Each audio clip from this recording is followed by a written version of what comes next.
Halo, jumpa lagi dengan channel ini. Kali ini saya akan membahas soal Rainbow Share Energy atau yang disingkat RSE, sebuah investasi penyewaan powerbank. Saya membahasnya karena ada subscriber yang menanyakannya. Tapi saya tidak akan membahas tentang skema investasinya, karena sudah banyak channel YouTube yang membahasnya, jadi silakan nonton sendiri ulasan di channel-channel YouTube tersebut. Namun kalau saya ditanya soal investasi RSE ini, jujur saja, secara pribadi saya tidak percaya. Menurut saya, harga powerbank saat ini sudah cukup terjangkau. Dengan harga yang semakin murah tersebut, maka semakin banyak yang bisa membelinya. Maka seberapa besar potensi pasar dari penyewaannya, berapa biaya sewa per unitnya dan berapa keuntungan yang bisa didapatkan? Jadi kalau klaimnya bisa mendapatkan keuntungan besar secara stabil setiap harinya, menurut saya itu sangat mencurigakan. Dan untuk mengidentifikasi apakah RSE menggunakan skema Ponzi atau tidak dalam menjalankan bisnisnya, menurut saya caranya sederhana. RSE mengklaim bahwa kegiatan investasinya berupa penyewaan powerbank, maka seharusnya keuntungan investornya sepenuhnya berasal dari bagi hasil keuntungan dari penyewaan powerbank tersebut. Jika dalam prakteknya, para investor diharuskan untuk merekrut investor baru untuk bisa mendapatkan keuntungan, atau justru sebaliknya, investor tidak akan mendapatkan keuntungan karena tidak melakukan perekrutan investor baru, maka bisa dipastikan itu merupakan skema Ponzi. Tapi seperti yang saya katakan di awal, saya tidak akan membahas lebih jauh soal skema investasinya. Yang akan saya bahas di sini, berfokus pada perusahaan RSE itu sendiri, apakah perusahaan ini benar nyata adanya, dan yang terpenting adalah apakah perusahaan ini memiliki izin operasional di Indonesia dari otoritas yang berwenang atau tidak. Karena ini terkait dengan jaminan kepastian hukum dan keamanan dalam berinvestasi bagi para investornya. Kalau tidak ada jaminan kepastian dan keamanan dari otoritas berwenang di Indonesia, maka para investornya bisa saja kehilangan uang mereka. Oke, mari kita bahas. Setelah melakukan penelusuran baik melalui Google, maupun terhadap postingan-postingan di media sosial, saya menemukan sebuah alamat situs web yang diklaim sebagai situs resmi dari RSE. Alamat situsnya adalah rsedk.com. Saya kurang tahu apakah ini adalah situs yang benar atau tidak, tapi ini satu-satunya alamat situs web yang saya temukan terkait RSE. Setelah membaca informasi yang ada di situs web tersebut, saya tidak menemukan informasi yang lengkap tentang sejarah perusahaan RSE, kapan berdirinya, siapa pendirinya, siapa saja jajaran manajemen perusahaannya, dan di mana kantor perwakilannya di Indonesia serta siapa yang menjadi perwakilan resminya.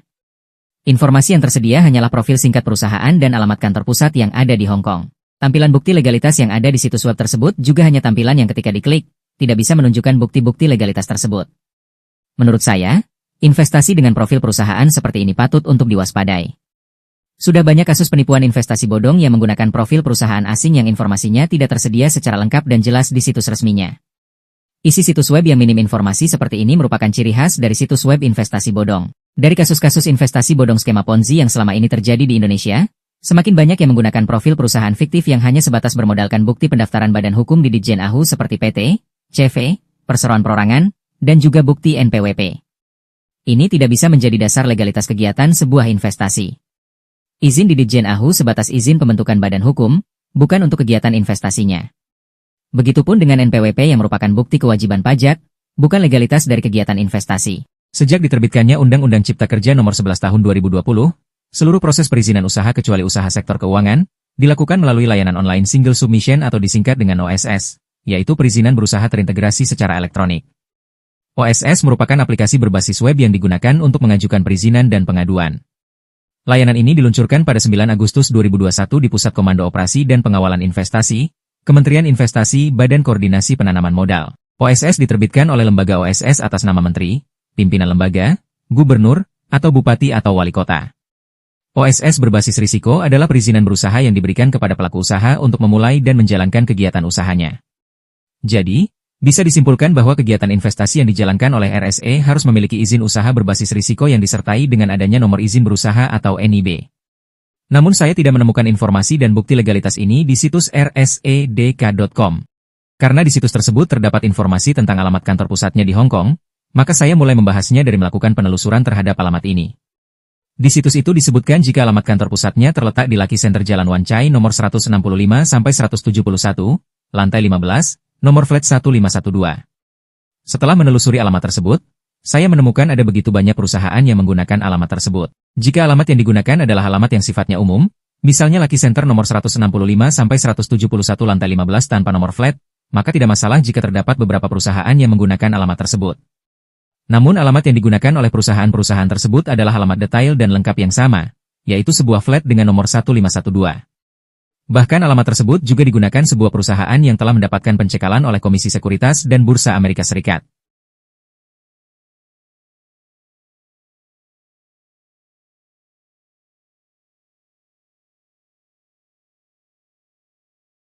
Menurut saya ini patut diwaspadai, sudah banyak kasus penipuan investasi yang menggunakan profil perusahaan asing yang terdaftar pada otoritas berwenang di negara asalnya, namun kenyataannya adalah fiktif.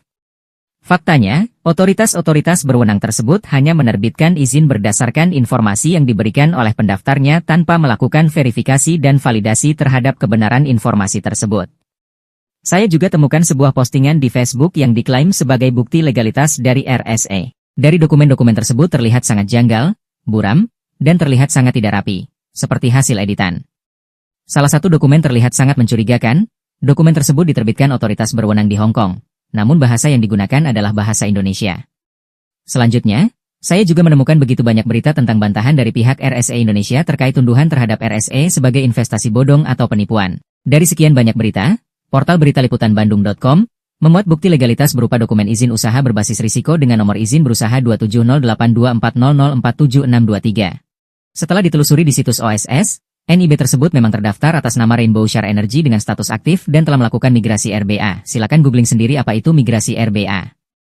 Namun yang menjadi pertanyaan sekarang, apakah dengan status legalitas tersebut menjadikan RSA sebagai sebuah investasi yang aman dan bukan merupakan kegiatan investasi dengan skema Ponzi? Faktanya, belajar dari kasus-kasus investasi skema Ponzi yang selama ini terjadi di Indonesia, sebelum perizinan usaha melalui layanan OSS, banyak perwakilan perusahaan investasi skema Ponzi dari luar negeri yang hanya menggunakan legalitas terdaftar sebagai badan hukum di Kementerian Hukum dan HAM. Hal ini dikarenakan proses perizinan yang diberikan tanpa melakukan verifikasi dan validasi secara sistematis dan menyeluruh terhadap kegiatan investasi dari perusahaan tersebut. Selanjutnya, dari beberapa berita, dikatakan bahwa RSA didirikan pada tahun 2022.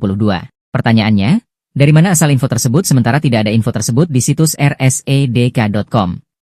Penelusuran dilanjutkan dengan mencari informasi di situs Companies Registry dengan alamat situs cr.gov.hk. Companies Registry merupakan layanan informasi pemerintah Hong Kong yang menyediakan informasi tentang perusahaan-perusahaan yang terdaftar di Hong Kong.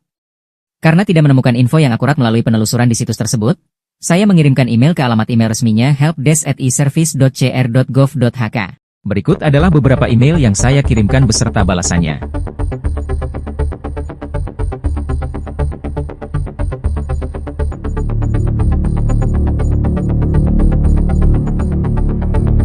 Setelah beberapa kali berbalas email, saya mendapatkan informasi bahwa berdasarkan catatan mereka RSA merupakan perusahaan swasta yang didirikan pada 5 Januari 2024 dengan nomor BRN 76091283, dengan alamat Yauli Center Jalan Hoi Yuen nomor 45 lantai 5 kamar nomor 5031, Kuantong Kowloon, Hong Kong. Informasi ini jelas berbeda dengan informasi yang mengatakan bahwa RSA berdiri pada tahun 2022 dan alamatnya pun berbeda dengan yang ada pada situs rsadk.com.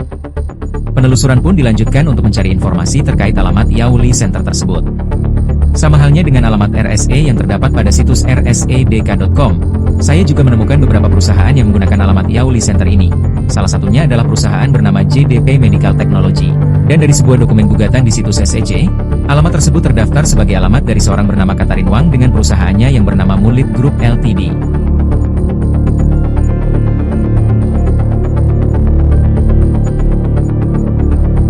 Karena semakin yakin bahwa RSA kemungkinan besarnya merupakan perusahaan fiktif, saya kemudian membalas email ke layanan Companies Registry dengan mengirimkan beberapa dokumen yang diklaim sebagai bukti legalitas RSA yang saya temukan dari postingan di Facebook. Dan saya mendapatkan balasan bahwa Companies Registry tidak memiliki kapasitas untuk memverifikasi apakah dokumen-dokumen tersebut palsu atau tidak. Mereka hanya sebatas menerbitkan izin.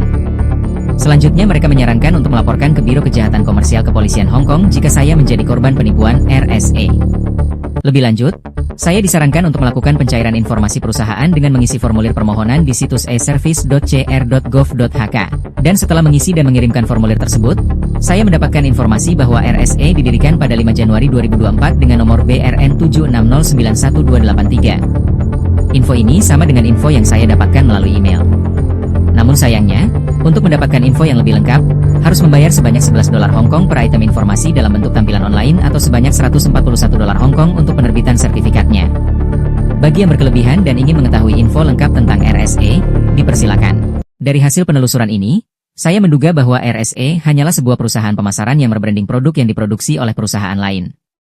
Untuk membuktikan dugaan ini, saya mencoba mencari informasi tentang pabrik yang diklaim sebagai milik RSA, dan dari sebuah portal online, saya menemukan bahwa pabrik yang diklaim sebagai milik RSA tersebut beralamat di Building 3 Jinsing Industrial Park nomor 25 Jian An Road, Bao'an District, Shenzhen. Setelah ditelusuri, Alamat tersebut merupakan alamat sebuah pabrik dari perusahaan bernama Guangzhou Subaji Technology Co. Ltd. Salah satu produk yang diproduksi adalah powerbank yang dipasarkan secara terbuka dan luas di situs marketplace Alibaba. Pada situs tersebut juga terlihat bukti legalitas yang diklaim sebagai milik RSE di situs rsedk.com.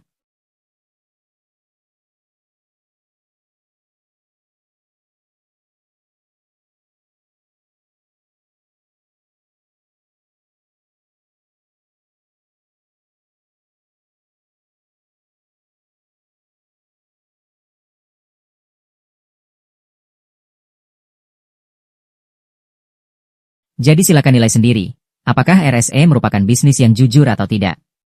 Sebab bisnis yang dibangun tanpa didasari kejujuran, tidak pantas untuk mendapatkan kepercayaan. Berbeda ceritanya jika sejak awal RSE dikenalkan sebagai perusahaan yang memasarkan hasil produksi pihak ketiga, bukan produksinya sendiri. Dan terkait status legalitas perwakilan RSE di Indonesia memang terdaftar di layanan OSS Indonesia. Namun menurut saya pribadi, ini tidak serta-merta menjadikannya sebagai investasi yang aman. Apalah guna jika di Indonesia terdaftar sebagai perusahaan legal namun perusahaan pusat dibangun tanpa dasar kejujuran. Jadi, bagi yang sudah atau baru akan bergabung menjadi investor di RSE, silakan perbanyak informasi dan pengetahuan, lalu analisis sendiri apakah investasi di RSE merupakan investasi yang aman atau tidak. Kalau menurut saya pribadi, jelas tidak aman. Tapi tentu itu menjadi hak dan pilihan masing-masing. Sekian dulu untuk saat ini, penelusuran masih akan berlanjut di episode berikutnya.